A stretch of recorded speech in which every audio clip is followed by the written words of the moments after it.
Nelson Mandela spent 27 years in prison because he dared to oppose apartheid in South Africa. Nelson Mandela is remembered today as a modern hero for racial equality and freedom in South Africa. He was willing to do whatever it took to end discrimination and live up to his values, even if that meant unfair imprisonment in inhumane conditions. Yet, even in a situation where most of us would have given up, Mandela kept working to better his country. When he was finally released, he was able to work with the government that had wrongfully imprisoned him and free the whole country from apartheid. He would go on to become the first black president of South Africa, working to help mend the social and cultural damages that apartheid had left in its wake. But what was apartheid? Apartheid was a system of government legislation in South Africa legalized in the late 1940s. It was the systematic separation of the races and discrimination against the people of color. This discrimination was happening long before the mid-1940s. The law even enforced segregation. Apartheid simply took this segregation to the next level in 1948. Under this new system, all South Africans were separated into racial groups and then were physically separated from each other. Although it was phrased a separate development, it was actually the white minority of South Africa taking control of more than 80% of the land, and mainly all the power. The government quickly moved to remove all black South Africans from the political body by creating the Promotion of Bantu Self-Government Act in 1959. This act put all South Africans, regardless of residency or ancestry, into 8 different people groups, which were supposed to operate as tribes.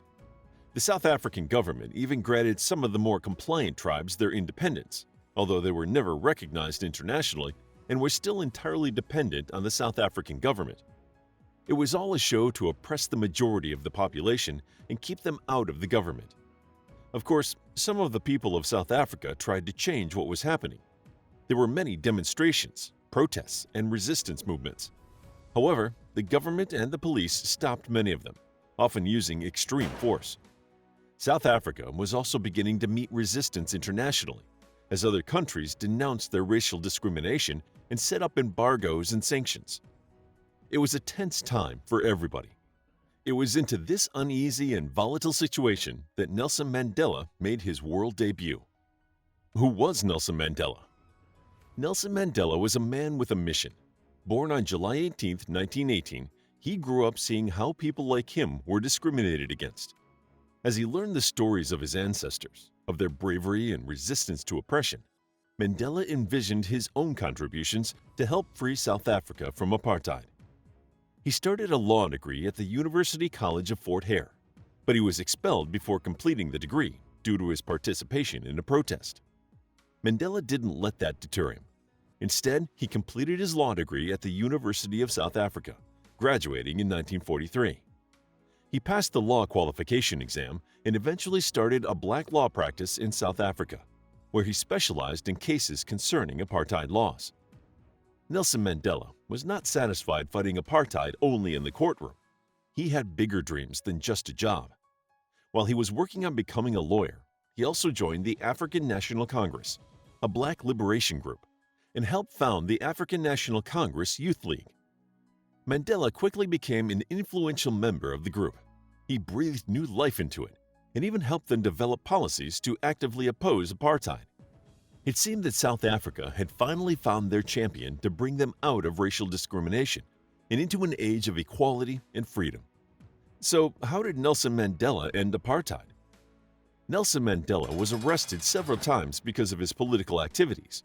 The South African government was trying to stop all resistance to apartheid, so the police were given free rein to use any force necessary to keep the current order, even if that meant arresting people and detaining them without genuine cause. Some of Mandela's activities were nonviolent, but after the police massacred 69 people during a protest in Sharpeville in 1960, Mandela began advocating for more violent opposition to apartheid. He even left the country for a while to gather support for an armed revolt. Nelson Mandela was arrested in 1962 when he returned to the country. He was charged with encouraging workers to strike and for leaving the country without a permit. Under apartheid laws, non-white people were not allowed to travel into restricted sections or leave the country without special papers. and Mandela had not gotten government permission to leave the country to gather support for a revolt. Then, in 1963 and 1964, Mandela and several others stood trial during the famous Rivonia trial, where they were charged with treason and sabotage. His speech during the trial has become famous, and his words reverberated internationally. Here is one of the most famous lines. "I have fought against white domination, and I have fought against black domination. I have cherished the ideal of a democratic and free society in which all persons live together in harmony and with equal opportunities. It is an ideal which I hope to live for and to achieve. But if needs be, it is an ideal for which I am prepared to die." Speech from the dock, quote by Nelson Mandela on April 20, 1964. Mandela only narrowly missed the death penalty. He was sentenced to life imprisonment and sent to Robben Island. Robben Island is a small island located off the coast of South Africa, and it used to be famous for the seals that used to live there. By the time Nelson Mandela arrived, it was recognized as a harsh maximum security prison for the banished. At this time, South Africa mostly used it for black male political prisoners. When Mandela arrived, he found a harsh regime waiting. Each prison had a cell of about 7 feet square, looking out onto a concrete courtyard. There was no furniture or plumbing. The only thing of any note in the cell was a slop bucket.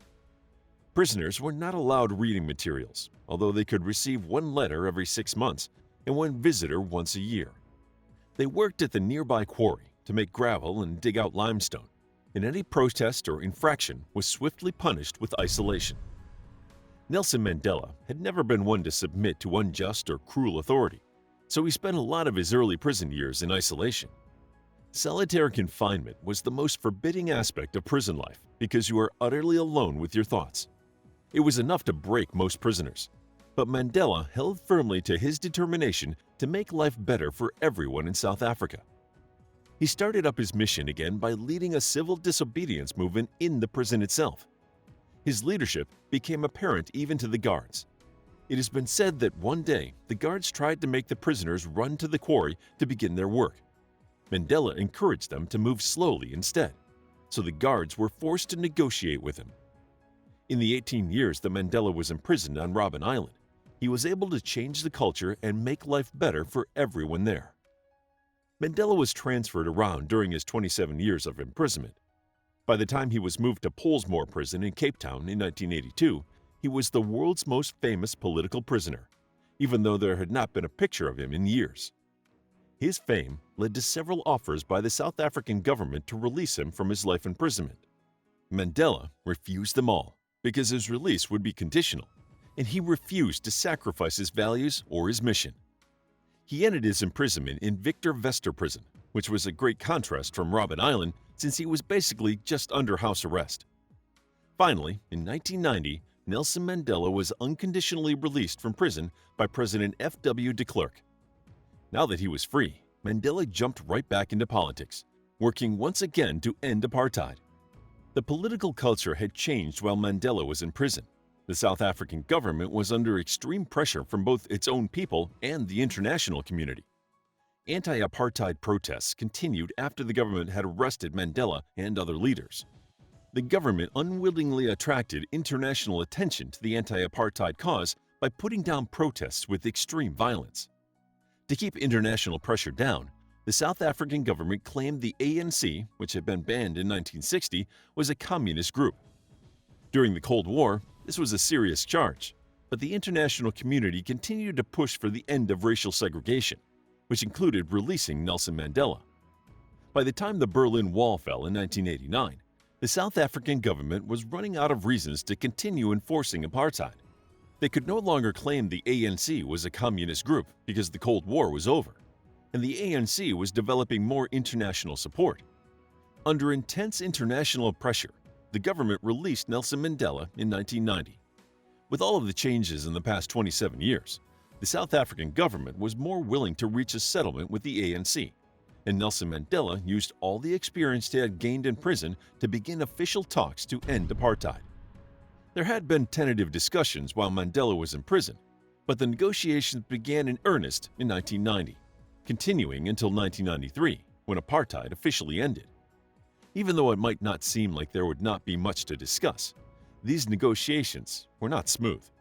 They took place against a backdrop of continued violence and oppression, which ground talks to a halt in 1992. The discussions were hanging on the issues of minority rights, property rights, and indemnity for political crimes under apartheid. They also argued about how to end apartheid. Should they jump straight into majority rule, or should there be a transitional government?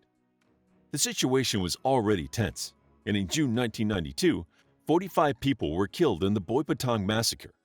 Mandela accused President de Klerk's government of being complicit, and the ANC withdrew from the negotiations altogether. They took to the streets to protest and garner public support. However, everyone quickly realized that talks must continue when 29 people were killed during the Bisho massacre in September 1992. The country had seen too much violence and death for apartheid to continue. The negotiations resumed on September 26, 1992. Although there were tense moments, assassinations, and even a brief invasion of the negotiation chamber by an extremist with an armored car, both the ANC and President de Klerk's government reached an agreement in 1993. Nelson Mandela led the negotiations with tact and moral tenacity, and it is said that his involvement was essential to keeping the talks on track. He brought about the peaceful end to apartheid, establishing majority rule and a racially integrated democracy in a country that had long been ravaged by violence and oppression. South Africa had its first democratic election in 1994, and Nelson Mandela was elected the first president of the new government. Even though apartheid was legally over, he still had to handle its social and economic repercussions.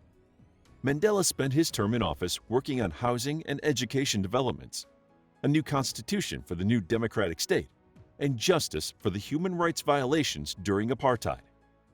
Even though the scars of apartheid have not fully healed in South Africa, Nelson Mandela was essential to bringing about its end and helping his beloved country begin the healing process. Nelson Mandela ended apartheid peacefully, with a dedication to his values and the belief that all people have the right to participate in their government, regardless of skin color. We hope you enjoyed this video on how Nelson Mandela ended apartheid in Africa.